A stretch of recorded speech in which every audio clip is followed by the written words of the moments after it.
আসসালামু আলাইকুম প্রিয় দর্শক ভাইরা। আজকে আমরা এক কল্লা ক্ষেত পরিদর্শনে যাচ্ছি। এই যে ভাইয়ের কল্লা ক্ষেত। তো কল্লা ক্ষেতে যাইতে হলে আমাদেরকে এই যে পানিটা বের হয়ে যাইতে হবে, এই জন্য আমরা জুতাগুলো এখানে রেখে দিয়েছি। গাড়ি জুতা সব রাস্তায় আমরা পানি দিয়ে হেঁটে যাচ্ছি। মোটামুটি একটু ভালোই পানি, বর্ষাকাল যেহেতু। তারপরও আমাদেরকে যাইতে হবে, যেহেতু আমরা কৃষি সেবায় নিয়োজিত এবং ইনতেফা কোম্পানি সবসময় কৃষকের পাশেই থাকতে চায়। সেইভাবেই আমরা এখন এই ভাইয়ের কল্লা ক্ষেতটা পরিদর্শন করতে যাচ্ছি। এর মাঝে যে ধান ক্ষেতগুলো দেখা যাচ্ছে, এই যে ধান ক্ষেত মোটামুটি কায়স্থর অবস্থায়।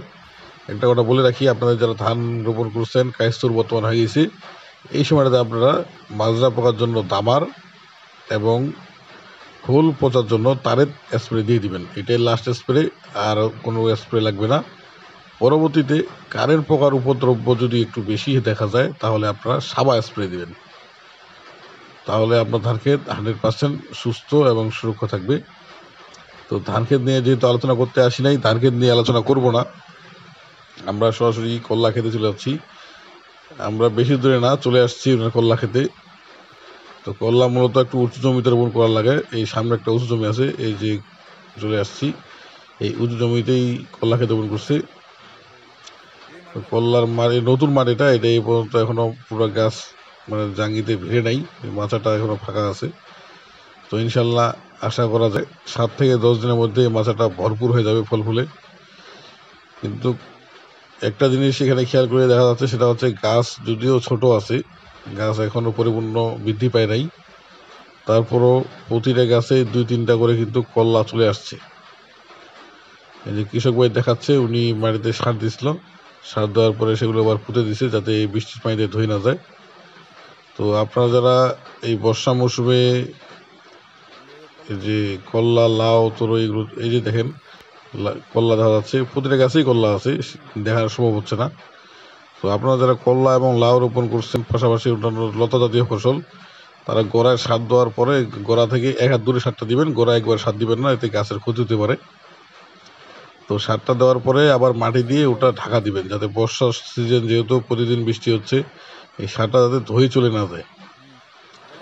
তারপরে উপরে কিছু স্প্রে দিতে হয়। আপনারা অবশ্যই এই যে গুড়া পোকার জন্য তাকাত, মাগরের জন্য লাকাত, এবং সাথে আপনারা সালফার বা সাহার প্রতি মেশিনে 50 গ্রাম করে স্প্রে দিবেন। এবং পাশাপাশি প্রতি সপ্তাহে খেয়াল করবেন আত্রা এবং জামাম, এই 2টা পণ্য যাতে প্রতি সপ্তাহে একবার করে স্প্রে পড়ে, যার কারণে গাছটা আপনার ফল ফুল নিয়ে আসবে এবং সুস্থ সবুজ থাকবে। এবং এই যে গাছটা দেখতে পাচ্ছেন, এই গাছে কিন্তু ব্লাইট লাগছে।